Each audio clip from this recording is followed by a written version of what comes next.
जय हिंद दोस्तों, स्वागत है एक बार फिर से आपका हमारे और आपके प्यारे से यूट्यूब चैनल 92 एडू पर। तो आज हम आपके लिए लेकर आए हैं BSc second year minor physics unit 4 का एक और नया टॉपिक। और आज का हमारा टॉपिक है स्वप्रेरण एवं अन्योन्य प्रेरण।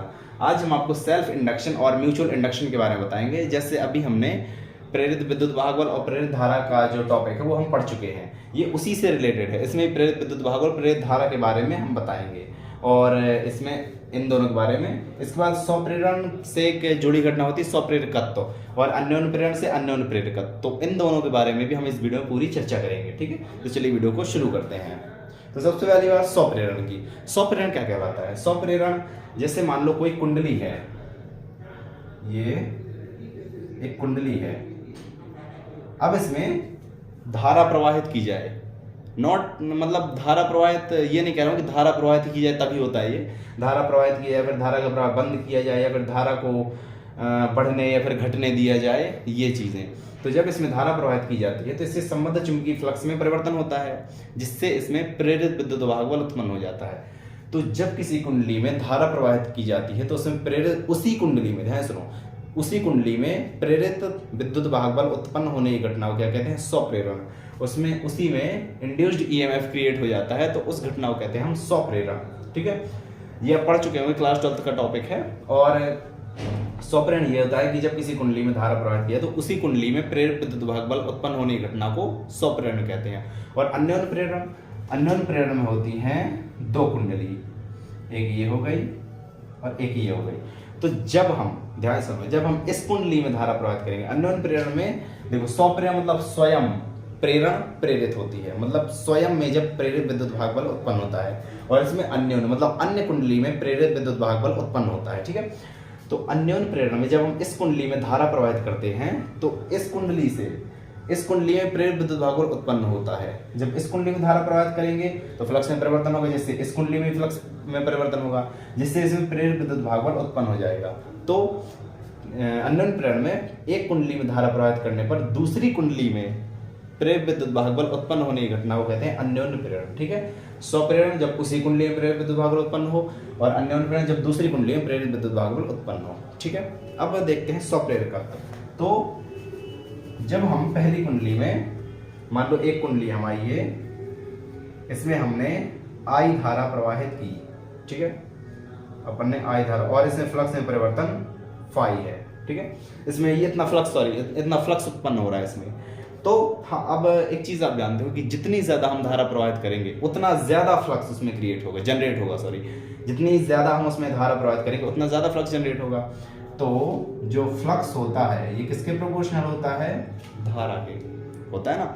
जितनी ज्यादा धारा बढ़ाओगे उतना ज्यादा फ्लक्स, जितना ज्यादा फ्लक्स उतनी ज्यादा धारा। ठीक है, अब प्रोपोर्शनल का साइन हटेगा, बराबर एल आई, और जो यहाँ पर एल होता है ये होता है कुंडली का स्वप्रेरकत्व। एल कहलाता है इस कुंडली का स्वप्रेरकत्व। ठीक है, अगर मान लो I = 1 मतलब धारा 1 एम्पियर है, तो फिर फाई बराबर एल। इस अभी मैं ऐसे समझा रहा हूँ, इसकी जो नोट्स हैं वीडियो के एंड में आपको मिल जाएंगे। ठीक है, तो फाई बराबर एल मतलब स्वप्रेरकत्व का जो मान होता है वो उससे कुंडली से संबंधित फ्लक्स के बराबर होता है। क्या मतलब वो स्वप्रेरकत्व का? स्वप्रेरकत्व का जो मान होता है, अतः कुंडली का स्वप्रेरकत्व उस कुंडली में उत्पन्न होने वाले फ्लक्स के बराबर होता है, ये कहलाता है स्वप्रेरकत्व। ठीक है, ऐसे एल से दर्शाते हैं। अब इसके बाद अन्योन्य प्रेरकत्व।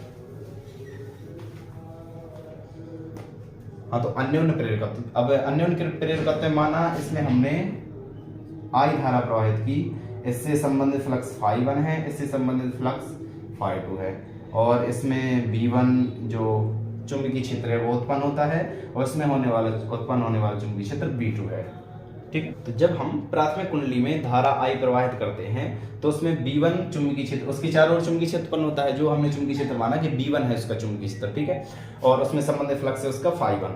तो जब हम प्राथमिक कुंडली में धारा प्रवाहित करेंगे तो द्वितीय कुंडली से संबंधित चुंबकीय फ्लक्स होगा वो क्या होगा? φ2। देखो, चुंबकीय क्षेत्र तो यहाँ हो रहा है B1, तो डबल इंटीग्रेशन B1 डी इसका एरिया मान लो अपन, और वेक्टर। ठीक है, φ2 का मान double integration B1 vector into DA vector dot B DA vector. अब ठीक है, इस तरह मैंने ये बताया कि इसमें कितना चुंबकीय फ्लक्स आएगा, ये सभी ये बताया।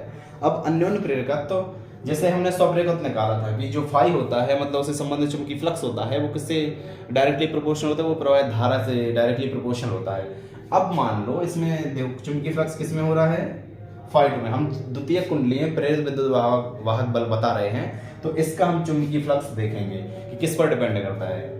ये तो डायरेक्टली प्रोपोर्शनल किसके है, प्राथमिक कुंडली में बहने वाली धारा के। क्यों? क्योंकि प्राथमिक कुंडली में बहने वाली धारा से दूसरी कुंडली में फ्लक्स उत्पन्न हो रहा है।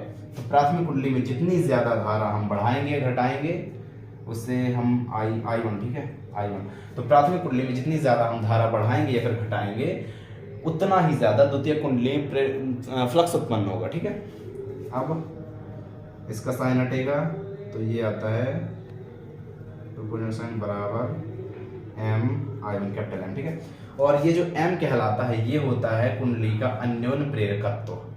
L होता है स्वप्रेरकत्व, M होता है अन्योन्य प्रेरकत्व। या फिर अगर हमने मान लिया कि प्राथमिक कुंडली में बहने वाली धारा 1 एम्पियर है तो φ2 का मान M के बराबर होगा। ठीक है, φ2 का मान M के बराबर होगा, मतलब जो हमारे द्वितीय कुंडली में उत्पन्न होने वाला फ्लक्स है वो अन्योन्य प्रेरण के बराबर होगा। अर्थात या फिर ऐसे बोल दो कि जो अन्योन्य प्रेरकत्व का मान होता है वो द्वितीय कुंडली में उत्पन्न होने वाले फ्लक्स के बराबर होता है। ठीक है, ये हुआ हमारा कंप्लीट वीडियो स्वप्रेरण और अन्योन्य प्रेरण, स्वप्रेरकत्व और अन्योन्य प्रेरकत्व का पूरा कंप्लीट वीडियो। ठीक है, तो इस वीडियो को हम यहीं पर एंड करते हैं, मिलते हैं एक और नए टॉपिक के साथ। Thank you so much, bye bye.